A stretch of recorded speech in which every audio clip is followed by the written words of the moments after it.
स्वागत है आप सभी का हमारी इस यूट्यूब चैनल में। तो आज की वीडियो में देखेंगे 10 क्लास का मैथ का very important MCQ multiple choice question. 40 question देखेंगे, इसी में से बहुत सारा क्वेश्चन मिलेगा और 200 क्वेश्चन का सेट बनाए हैं, जिसमें से 40 क्वेश्चन आज करेंगे, फिर 40 क्वेश्चन 40 क्वेश्चन करके 4 × 5 = 20 5 वीडियो आपको अपलोड कर देंगे। 5 वीडियो देख के जाना है, MCQ का टेंशन खत्म हो जाएगा। 40 में 40 नंबर लाने से कोई नहीं रोक सकता।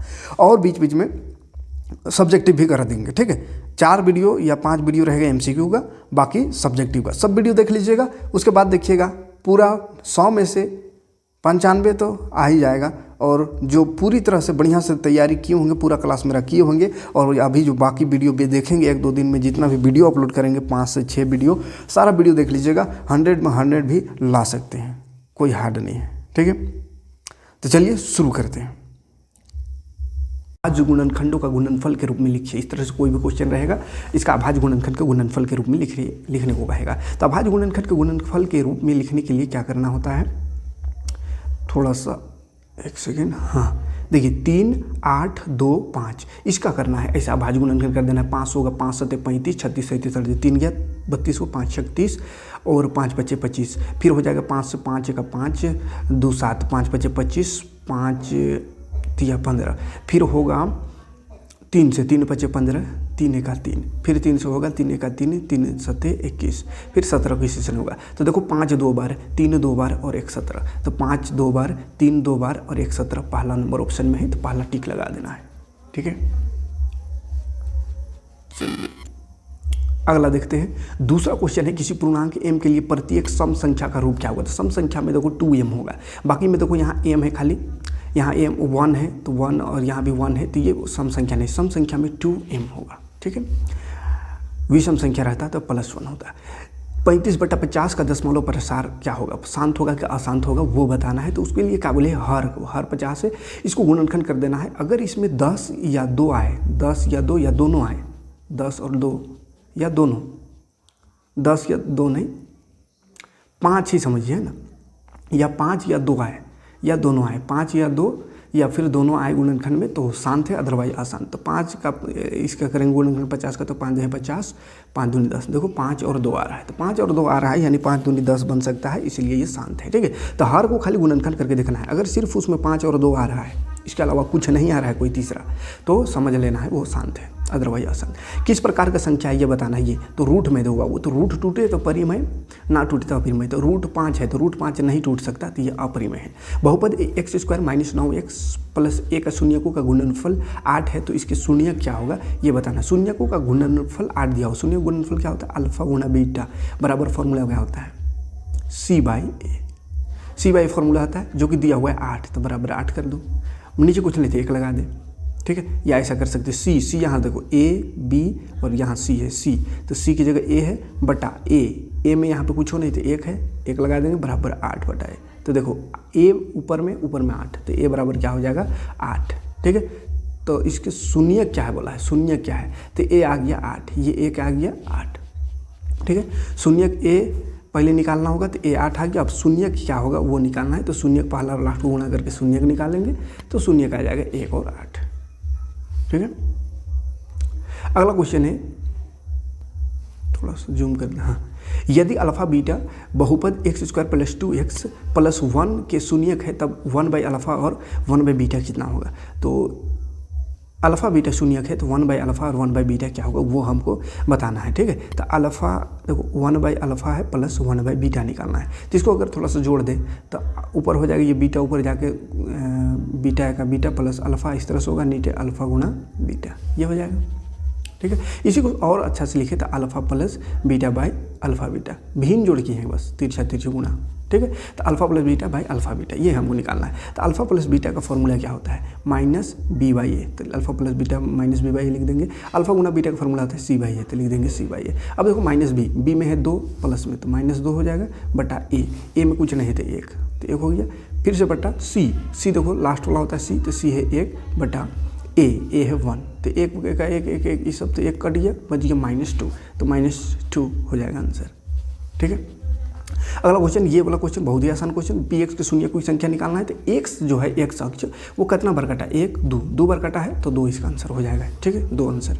अगला क्वेश्चन देखिए, अगला क्वेश्चन, समीकरण युग्म 6x - 3y + 10 = 0, 2x - y + 9 = 0, इसके कितने हल है ये बताना है। कितने हल ये जानने के लिए a1/a2, b1/b2 और c1/c2 निकाल के देखते हैं। ठीक है, तो a1 देखो, a1 6 है तो 6, a2 क्या है 9, 2 है तो 2, फिर b1 है -3 तो -3 लगा दो, b2 है y में कुछ नहीं है तो माइनस खाली है तो -1 लगा देंगे, c1 है 10 और c2 है 9।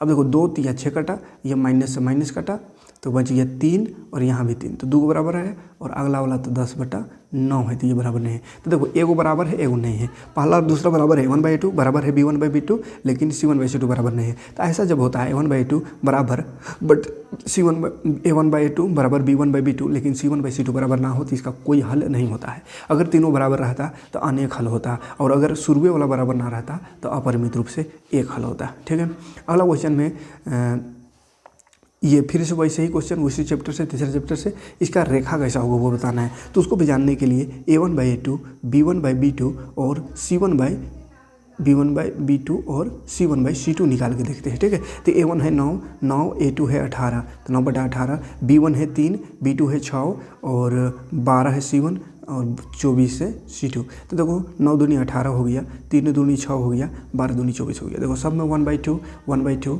1/2 आ रहा है, माने तीनों बराबर हो। तीनों बराबर हो तो संपाती होता है, संपाती तो देखिए पहला ऑप्शन में है संपाती। ठीक है, अगला क्वेश्चन है फिर से उसी चैप्टर से क्वेश्चन, ये दो समीकरण है, इसका हल क्या होगा। अच्छा, इसका हल क्या है वो बताना है। ठीक है, मतलब यहाँ ऑप्शन से काम कर सकते हो, ऑप्शन में जो दिया हो उसको रख दो यहाँ, अगर वही आया सेम टू सेम तो वही आंसर। ठीक है, जैसे 3x + 4y = 10 है। ठीक है, और एक समीकरण है 2x - 2y = 2।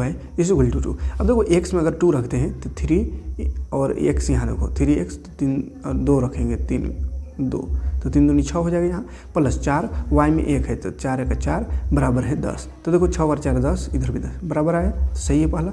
अब इसको भी चेक करते हैं, ये भी सही आ गया तो पहला ही टिक लगा देंगे। देखो x में 2 है और पहले से 2 तो 2 दूनी 4 हो जाएगा, -2 y में 1 तो 2 × 2 बराबर 2, 4 में 2 घटाएंगे 2 बराबर 2, ये भी बराबर आया, मतलब सही है, पहला ऑप्शन ही सही है। ठीक, कोई दिक्कत नहीं, पहले ही सही हो गया तो अगला चेक करने की जरूरत नहीं है। अगला क्वेश्चन देखो तो चौथा चैप्टर पहुंचे हैं, कौन द्विघात समीकरण है। द्विघात मतलब जिसमें स्क्वायर आएगा, तो ध्यान से देखो बाबू a + b का होल स्क्वायर यहाँ है तो स्क्वायर यहाँ आएगा, इधर तो स्क्वायर नहीं आएगा। ठीक है, दोनों तरफ स्क्वायर आएगा तब तक खत्म हो जाएगा, कट जाएगा, माइनस हो जाएगा। लेकिन देखो इधर एक तरफ स्क्वायर आ रहा है, इधर स्क्वायर नहीं आ रहा, मतलब इसमें स्क्वायर आएगा तो पहला होगा द्विघात समीकरण। समीकरण ये है, इसका मूल की प्रकृति क्या होगा वो निकालने के लिए डी का फॉर्मूला लगाना पड़ता है, d = b² - 4ac। तो b वो क्या है -4, तो -4 का स्क्वायर कर देंगे डायरेक्ट, 4 × 16 -4a है 2 और c है 3, तो क्या हो गया देखो 16 -4 दूनी 8 तो या 24, तो ये हो गया माइनस में 8।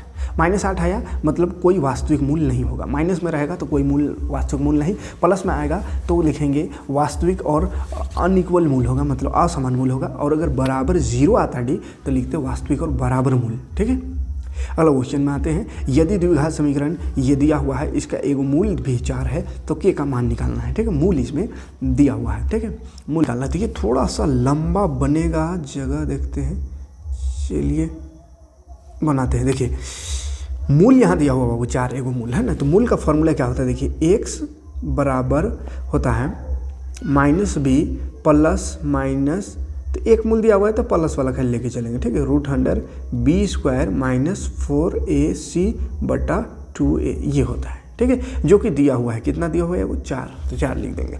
अब देखिए ध्यान से -b, तो b की जगह में k है तो -k हो जाएगा, प्लस -2 साइन है लेकिन प्लस को लेके चलना है। ठीक है, क्या कि एक ही मूल्य दिया हुआ है। b² b k है तो k² हो गया, -4ac तो 4a है 3 देखो तो 4 × 12 और c है 4 तो 12 × 48 तो 48 डायरेक्ट लिख देते हैं। नीचे 2a तो 2 और a है 3 तो 2 3 6 बराबर हो गया 4, 6 उधर जाएगा 24 हो जाएगा, 6 × 24 तो बच गया -k, फिर √100 k² - 48 बराबर इधर हो गया 6 × 24। अब -k को भी भगा दो यहाँ से तो बन जाएगा k² - 48 बराबर उधर जाके 24 + k।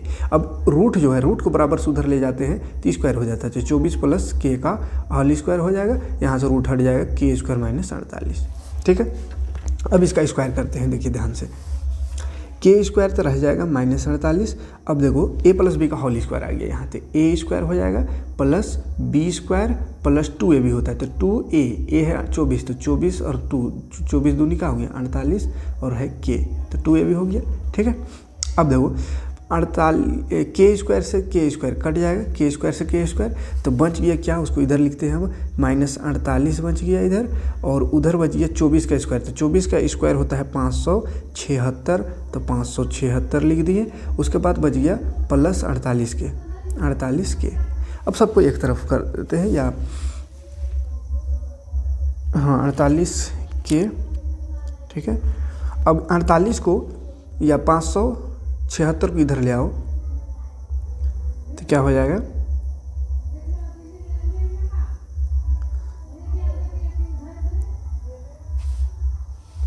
अच्छा एक चीज़ यहाँ पे 4ac में देखो 4a है 4 3 तो 4 12 और 4 12 चौका 48 हुआ, लेकिन माइनस माइनस प्लस हो जाएगा ना, प्लस 48 हो जाएगा, यहाँ माइनस लगा दिए थे, ये प्लस 48 है। ठीक है, ये वाला प्लस है। हाँ, अब 48 प्लस में है, प्लस में, और ये 576 इधर आएगा तो माइनस हो जाएगा 576 बराबर इधर बच गया 48 के।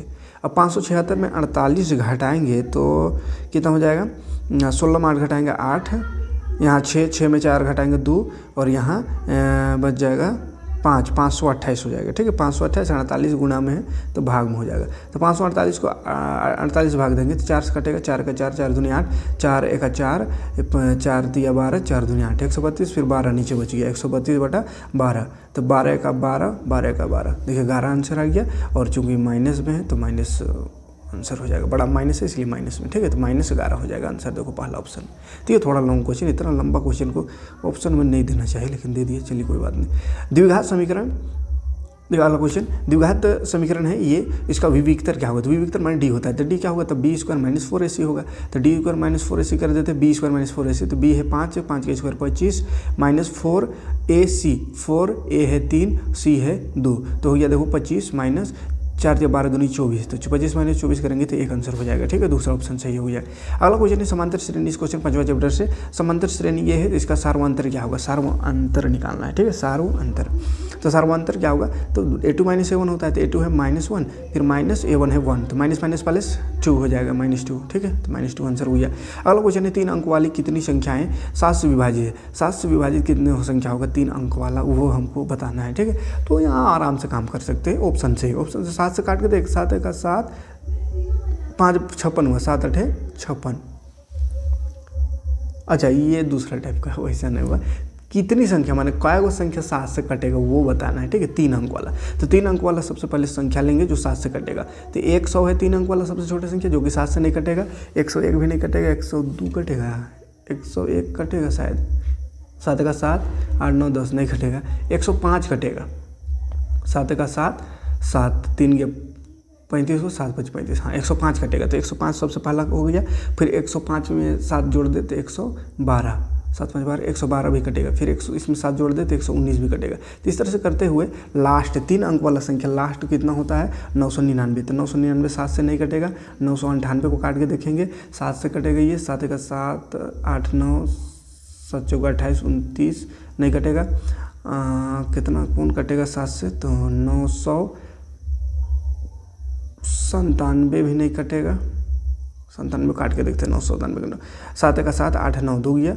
29 हुआ, 7 चौका 28 29 1 17 होगा, 7 दूनी 14 15 16 17 3 बजे अभी मैंने 3 कम करना होगा, सीधे 994 कटेगा 7 से, 7 का 7 8 9 7 चौका 28 29 7 दूनी 14, हाँ 994, तो लास्ट हो गया 994। तो इस तरह से ए क्या करना है, एपी इस तरह से बना देना। अब एपी बन गया, अब कितना मतलब एन निकालना है, एन, तो लास्ट वाला को एन कहते हैं, तो ये एन है बराबर फॉर्मूला लगा देंगे a + n - 1 × d, N last वाला है 994 बराबर a 105 है प्लस n पता नहीं निकालना है -1, d घटा के देखो तो 7 आएगा। ठीक है, तो 105 994 में 105 माइनस होगा इधर आगे, बच गया इधर n - 1 × 7, तो देखो 14 में 5 घटावेंगे 9, यहाँ 8 बच गया 8 और यहाँ भी 8, तो 89/7 हो जाएगा। इधर बच गया n-1, 7 से कटेगा, 7 का 7, 8 एक गया या 18, 7 दूनी 14, 15 16 17 18, 4 बच गया, 49 हुआ, 7 से 49, देखो 127 बच गया और -1 उधर है, इधर आके +1 हो जाएगा, तो 127 और 1 28,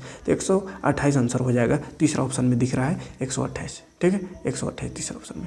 क्लियर है। अगला क्वेश्चन 17 नंबर, प्रथम 15 विषम संख्याओं का योग क्या होगा? 15 को विषम संख्या का योग बोला है, ठीक है, प्रथम शुरू से। तो विषम संख्या क्या है? 1 है, 3 है, 5 है, इस तरह से करते करते 15 को विषम संख्या है ना, तो डॉट डॉट खाली लगा दो, लेकिन n दिया हो 15 ठोकर लिखना है, तो n15। अब योग बोला था, योग का फॉर्मूला SN बराबर n/2 into 2a plus n-1 into d होता है। तो n देखो 15 दिया हुआ, तो 15/2 इंटू 2a, 2 एक जगह हो 1 तो 1 प्लस n दिया हुआ 15 -1 और d घटा के देखो 3 में 1 घटाएंगे 2, देखो 15/2 बराबर 2 1 2 प्लस 15 में 1 घटाएंगे 14, 14 दूनी 28 हो, 14 दूनी 28। अब हो गया 28 और 2 30, 15/2 गुना 30। अब 2 से कटेगा तो 2 15 ही 30, तो 15 गुना 15 बच गया, 15 15 ही 225 हो जाता है आंसर, ठीक है। चलिए आगे बढ़ते हैं। 18 नंबर क्वेश्चन। 18 नंबर क्वेश्चन में देखिए ये एक आकृति दिया हुआ है, इसमें बोला है AD का मान निकाल। कहाँ है AD? ये तो ये अनुपात वाला क्वेश्चन है। AD बाई हो जाएगा 7.2 इज इक्वल टू 1.8, यानी ये AE बटा EC होता है, तो EC है 5.4। अब इसको काट देंगे, उधर कर देते हैं। AD बराबर 1.8 बाई 5.4 इंटू हो जाएगा 7.2। पॉइंट से पॉइंट कटेगा, 18 2 तिया 54, 18 तिया 54, फिर 3 से काट दो, 3 दूनी 6, पॉइंट 1 गया, 3 चौक 12, तो 2.4 आ गया, देखो आंसर, ठीक है। अगला क्वेश्चन में आते हैं 19 नंबर, फटाफट। 19 नंबर क्वेश्चन है, दो गो समबाहु त्रिभुज है, दो गो समबाहु त्रिभुज है, इस प्रकार के डी भुजा BC पर एक मध्य बिंदु है, तो AB के क्षेत्रफल का अनुपात क्या होता है? ऐसे वाला में क्षेत्रफल का अनुपात 4:1 होता है, ठीक है, याद कीजिए 4:1। ये AB दिया हुआ है, BC दिया हुआ है, AC BC सब कुछ दिया हुआ है, तो एंगल B का मान क्या होगा? तो एंगल B का मान 90। ऐसे जब भी 3 को भुजा दिया हुआ है तो समझ जाना है कि समकोण त्रिभुज होगा, ठीक है। इसको जांचने के लिए क्या करना है? कर्ण स्क्वायर बराबर लंब स्क्वायर प्लस आधार स्क्वायर होता है। तो कर्ण यानी सबसे बड़ा वाला भुजा का स्क्वायर बराबर दोनों छोटका के स्क्वायर की जोड़, तो 12 स्क्वायर प्लस 5 स्क्वायर हो जाएगा, तो 13 का स्क्वायर हो गया 169 बराबर 12 का स्क्वायर 144, 5 का स्क्वायर 125, जोड़ के देखो 5 4 9, 4 2 6 और ये देखो 169 दोनों तरफ आया, मतलब सही है, ये सही हो रहा है, यानी पाइथागोरस सही हो रहा है, इसका मतलब 90 डिग्री वाला त्रिभुज होगा, तो 90 डिग्री वाला त्रिभुज यानी 90 डिग्री आंसर हो जाएगा। अगला क्वेश्चन है, बिंदु का मूल बिंदु से दूरी क्या होगा? तो मूल बिंदु का निर्देशांक 0 0 होता है, और एक हो गया -12 और 5 दिया हुआ है, इसका दूरी निकालना है, ठीक है। एक सेकेंड, किधर गया? हाँ, मूल बिंदु से दूरी, मूल बिंदु होता है 0 0 और एक बिंदु है -12, क्या लिखा है, -12 5। तो मूल बिंदु दूरी का फॉर्मूला क्या है? तो दूरी सूत्र √x2 माइनस x1 का whole square plus y2 minus y1 का होल स्क्वायर होता है, ठीक है। तो x2 क्या है? -12, तो -12 -0 का होल स्क्वायर प्लस y2 है 5 माइनस y1 है 0 का होल स्क्वायर। तो किसी को भी 0 घटाएंगे जोड़ेंगे तो उतना ही रहेगा, यानी 12 ही रहेगा। 12 का स्क्वायर 144 माइनस का स्क्वायर प्लस, तो प्लस 144 हो गया, 5 का स्क्वायर 25, 144 25 जोड़ेंगे तो 169 और 169 का रूट हटाएंगे तो 13 आंसर, ठीक है। अगला क्वेश्चन ये देखो, इसको मिलाने वाले रेखाखंड का मध्य बिंदु का निर्देशांक। मध्य बिंदु मतलब का फॉर्मूला होता है x1 प्लस x2/2 और y1 प्लस y2/2 मध्य बिंदु। तो देखो x1 है 3, x2 है -5, तो -5/2, फिर 0 हो y1 प्लस y2 4/2, तो 3 में 5 घटाएंगे -2/2 बराबर, और इधर 4/2 कटेगा, 2 दूनी 4 2 2, तो -1 इधर बच गया, वहाँ 2, तो -1 और 2 आंसर दूसरा ऑप्शन में है। क्लियर है। अगला क्वेश्चन, यदि साइन, हाँ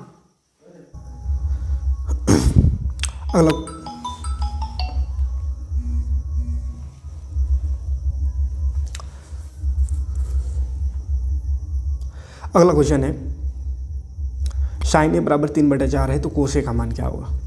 तो साइन ए ये इस तरह का त्रिभुज वाला क्वेश्चन है। जैसे अगर ये है AB, इस तरह से ऐसे करके पूरे हट जाता है, ABC, साइन ए देखो 3/4 थे, ए के हिसाब से देखेंगे तो साइन का फॉर्मूला परपेंडिकुलर बटा हाइपोटेनियस होता है, तो परपेंडिकुलर हो गया ये 3 और हाइपोटेनियस ये 4, तो ये 3 4 हो गया। तो हमको सबसे पहले ए बी निकालना होगा, बेस निकालना होगा, तो पाइथागोरस से निकलेगा। तो पाइथागोरस का फॉर्मूला क्या होता है, ये छोटा वाला निकालना है तो बड़ा दोनों का स्क्वायर को घटा देना है, 4 स्क्वायर माइनस 3 स्क्वायर कर देना है, √100, ठीक है। तो 4 चौको 16 माइनस 3 3 9, तो √100 कितना हो जाएगा 7, √100 7 हो गया, बेस ये √100 7 हो गया। अब निकालना है कोस, तो कोस का फॉर्मूला आता है बेस बटा हाइपोटेनियस, तो बेस आया √100 7 और हाइपोटेनियस से 4, तो √7/4 हो जाएगा आंसर, ठीक है। 9 चैप्टर का ये क्वेश्चन है, 8 चैप्टर का। अगला क्वेश्चन है 2 10 30/1 - 10 स्क्वायर 30, तो 2 10 30 का मान कितना होता है, तो क्या होगा 2 10 30 का रूट 1/√3 होता है, 1/√3, ठीक है। 1 - 10 30 का यहाँ पे भी 1/√3 का स्क्वायर हो जाएगा। अब देखो ऊपर हो गया 2/√3 और नीचे हो गया 1 - 1/3, ठीक है। √3 का स्क्वायर 3 हो गया, तो इसको फिर जोड़ेंगे तो 2/√3 नीचे हो गया 3 का 3 - 1/3, तो क्या हो जाएगा, थोड़ा सा जगह है नहीं बन रहा, 2/√3 हो जाएगा, गुना में चल जाएगा 3 ऊपर और नीचे 3 में 1 घटाएंगे तो 2 से 2 कटेगा, √3 और √3 से √3 हो जाएगा, तो √3 आया। तो √3 किसका मान होता है, तो 1060 का मान होता है √3, तो 1060 से गया आंसर, ठीक है। चलिए अब अल्फा बराबर बीटा बराबर 45 डिग्री है, तो साइन अल्फा प्लस बीटा का मान क्या होगा, दोनों का जोड़ है 45 डिग्री, अल्फा प्लस बीटा दोनों का जोड़ 45 डिग्री है, तो इसका मान क्या होगा, तो साइन 45 मतलब हो गया, यहाँ अल्फा प्लस बीटा 45 है तो साइन 45 हो गया, तो साइन 45 का मान क्या होगा, तो साइन 45 का मान 1 होता है, 1 है ना, तो घुमाने की कोशिश किया है, घूमना नहीं, ठीक है। कोसेक 31 माइनस सेक 59, तो ये कोस साइन 90 थीटा वाला फॉर्मूला है, ऐसा वाला जब बोले जब भी माइनस रहे तो 0 आंसर, ठीक है। साइन 90 थीटा कोस 90 थीटा ये वाला। 27 नंबर है सूर्य का उन्नयन कोण जब किसी सीधे खड़े खंभे की छाया की ओर उसकी ऊंचाई बराबर हो, क्या बोल रहा है, सूर्य का उन्नयन कोण जब किसी सीधे खड़ा खंभा की छाया और उसकी ऊंचाई बराबर हो, छाया इसका और इसका ऊंचाई बराबर हो तो सूर्य का उन्नयन कोण कितना होगा, तो सूर्य का उन्नयन कोण इसमें 45 डिग्री हो जाएगा, है ना, 45 डिग्री याद रखिएगा। अगला क्वेश्चन है विरित तथा उसके स्पर्श रेखा के उभयनिष्ठ बिंदु को क्या कहते हैं, तो विरित और स्पर्श रेखा के उभयनिष्ठ बिंदु को स्पर्श बिंदु कहते हैं। अगला क्वेश्चन है विरित के किसी बिंदु पर खींची गई स्पर्श रेखा और उस बिंदु पर जाने वाली त्रिज्या के बीच कितना डिग्री कोण बनता है, तो 90 डिग्री कोण बनता है, ठीक है। विरित है, इस पर स्पर्श रेखा और त्रिज्या ये 90 डिग्री होता है।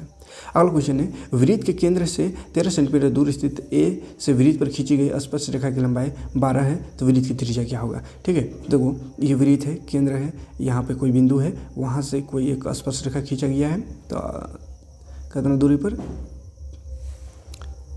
13 सेंटीमीटर दूरी पर स्थित कोई बिंदु पर स्पर्श रेखा खींचा गया है, तो ये कितना डिग्री होगा, कितना होगा, ये 90 डिग्री हो जाएगा, ठीक है। अभी देखे थे स्पर्श रेखा और त्रिज्या 90 डिग्री होता है, तो ये 90 डिग्री हो गया।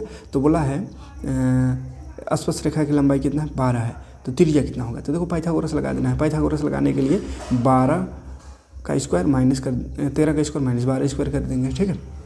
13 का स्क्वायर 169 माइनस 12 का स्क्वायर 144, घटाएंगे तो 25 बचेगा, तो 5 5 25 आंसर, ठीक है, 5 आंसर। अगला क्वेश्चन है आर त्रिज्या वाले वृत्त का प्रथम चतुर्थांश का क्षेत्रफल क्या होगा, तो चतुर्थांश का क्षेत्रफल था 1/4 πr²।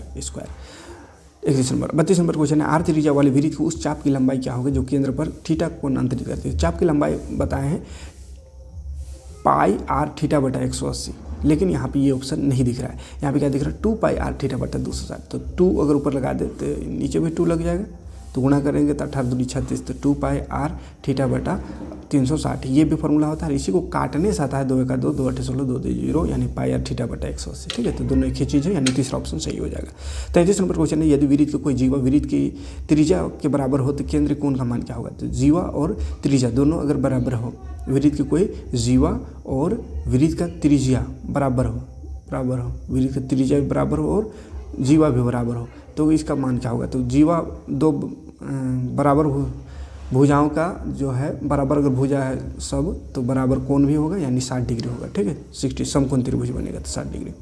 एक घन का किनारा 5 सेंटीमीटर लंबाई का है, तो इस घन का कुल पृष्ठफल होता है 6 भुजा स्क्वायर, तो 6 गुना 5 का स्क्वायर, 5 का स्क्वायर 25 और 6 तो 25 छक 150, 25 छक 150 होता है, तो 150 आंसर। अगला क्वेश्चन है शंकु की ऊंचाई है दिया हुआ है, आधार का त्रिज्या है, तो तिर्यक ऊंचाई क्या होगा, तो तिर्यक ऊंचाई का फॉर्मूला होता है h square plus r square. ठीक है, रूट अंडर, तो h है हाइट है 16, 16 का स्क्वायर प्लस r है 12, 12 का स्क्वायर। 16 का स्क्वायर कितना हो जाएगा, 6 छक 36, 6 दूनी 12, 13 14 15, 1 का 1 और 256 हो गया, 12 का स्क्वायर 144। अब जोड़ देंगे 6 4 10, 5 4 9 1 10, 2 3 और 1 4, 400, तो 400 को रूट हटाएंगे तो 20 आंसर हो जाएगा। ठीक है, तो चलिए एक शंकु का ये ऊंची का है, ऊंचाई दिया हुआ है, आधार का त्रिज्या दिया हुआ है, तो इसे पिघलाकर गोला ढाला गया, तो गोले का त्रिज्या निकालना है। तो शंकु का आयतन बराबर हो जाएगा गोले का आयतन। शंकु का आयतन का फॉर्मूला क्या होता है, 1/3 पाई आर स्क्वायर एच बराबर गोले का आयतन 4/3 पाई आर क्यूब हो जाएगा। ठीक है, तो 3 से 3 कटेगा, पाई से पाई कटेगा।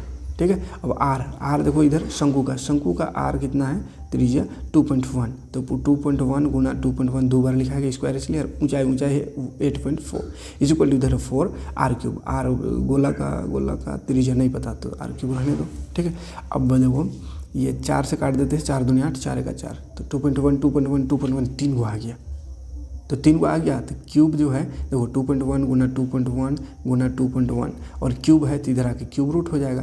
तो क्यूब रूट में कहा है कि 3 बार आया तो उसको एक बार लिखेंगे, तो 2.1 एक बार आंसर हो जाएगा 2.1। ठीक है, अगला क्वेश्चन 37 नंबर क्वेश्चन है, एक बार हमारे बंटन के माध्यक तथा बहुलक क्रमशः इतना है, तो इसका माध्य क्या होगा, तो इसका माध्य क्या होगा, तो इसका माध्य फॉर्मूला इसका बताया था, माध्य कमेंट करिएगा। ठीक है, जेहन सूत्र है बहुलक बराबर माध्य प्लस 2 माध्यक, इस तरह से कुछ होता है, एक बार कमेंट करिएगा। ठीक है, कमेंट करके बताइएगा कि इसका फॉर्मूला क्या होता है। फॉर्मूला बताएं पिछले वीडियो में, पहला सेट जब कराया तो पहला सेट में है इसका फॉर्मूला। 38 नंबर क्वेश्चन, ये कैसा त्वरण है वो बताना है, तो ये ऊपर जा रहा है इतर कहते हैं, इसको लिख देना है कम प्रकार का त्वरण है, से कम प्रकार है ना। 39 नंबर क्वेश्चन है, किसी अभी प्रयोग में घटना पी और पी डैश है, इसकी प्रायिकता पी तथा निम्न सत्य कोण सही कोण है, तो पी और पी डैश बराबर होता है 1। पासा को फेंकने पर 6 पाने की प्रायिकता, तो 5 पाने के, तो 5 ऊपर 5 कट होता है पासा में 1 और टोटल 6, तो 1/6। तो चलिए बहुत ज़्यादा थोड़ा सा डिस्टर्बेंस था, इसलिए जल्दी कोशिश की खत्म करने का। तो चलिए आज की वीडियो में इतना ही, नेक्स्ट वीडियो में और 40 क्वेश्चन का अगर 5 सेट कर देंगे, 5 वीडियो डाल देंगे, 5 वीडियो देख लीजिएगा, पूरा काम तमाम हो जाएगा, इसी से एग्जाम में आने वाला है। ठीक है।